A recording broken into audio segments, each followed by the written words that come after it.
We were in North Carolina on vacation, and something was quite not right. The last couple games she played, she wasn't quite sharp as she was. I mean, before she was hammering everybody. They were triple teaming her and whatever. She was just like a step off, and I saw that, and I just figured she's just tired and burned out. Amanda had taken her to the doctor, we had taken her to the doctor, and but then when we were on vacation, she just woke up one morning and said, something's wrong.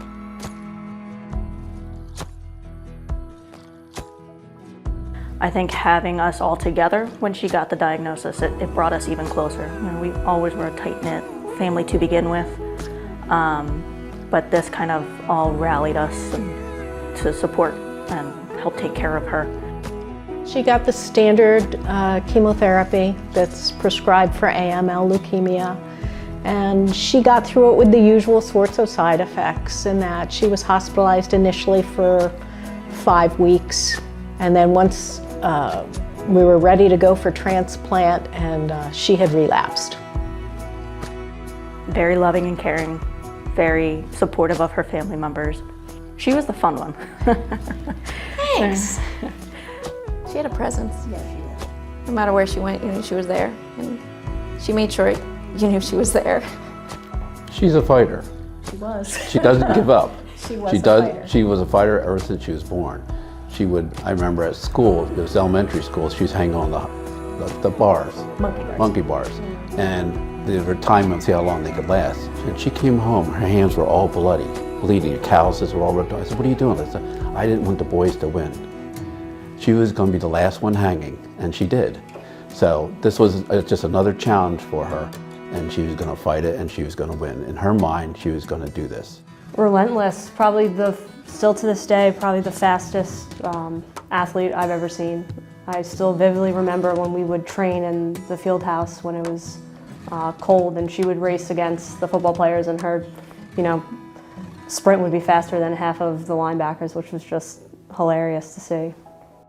I think the day that I was named the head coach was the day that Alyssa passed. So there was many conversations with the current team, with Alyssa's family, about how we were going to continue to honor her. Something that was important to her was not being forgotten, and we wanted to make sure that her legacy lived on. So we all got together, we had some extra time, and it split up into groups, and 3 different groups made 3 different things. And then we were all going to decide which one of those things we were going to take with us, and the chair just made sense. And it worked, and everyone liked it, and it's grown, and it's gone everywhere with us. Alyssa's mantra throughout this whole thing was, "I've got today, I'm not going to waste it."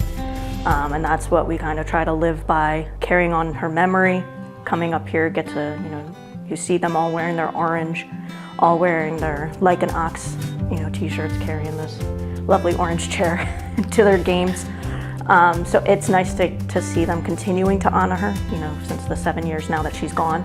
Having her legacy live on was definitely, something that I don't think anyone's ever going to forget her, or she's always going to be a part of ESU lacrosse. And we started with wearing orange socks and having orange headbands, and to come out here and there's still orange headbands, and to now have number 7 on the jersey, and even have the sticks personally customized to have an orange ribbon with a number 7 is pretty unbelievable. And I think Alyssa's made such a lasting impact on this program, and it's never gonna get wiped away.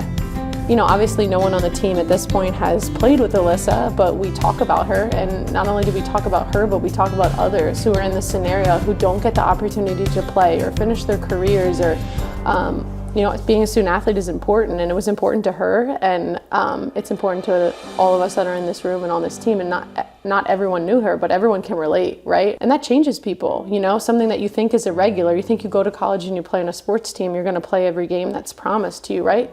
But that didn't necessarily happen for all of us. So I think that it's only grown, and we all can relate in our own way. Any way you can support people through this trial of cancer is just so important. So any kind of programs that can reach out and help folks, it's a good thing, and there needs to be more and more of them.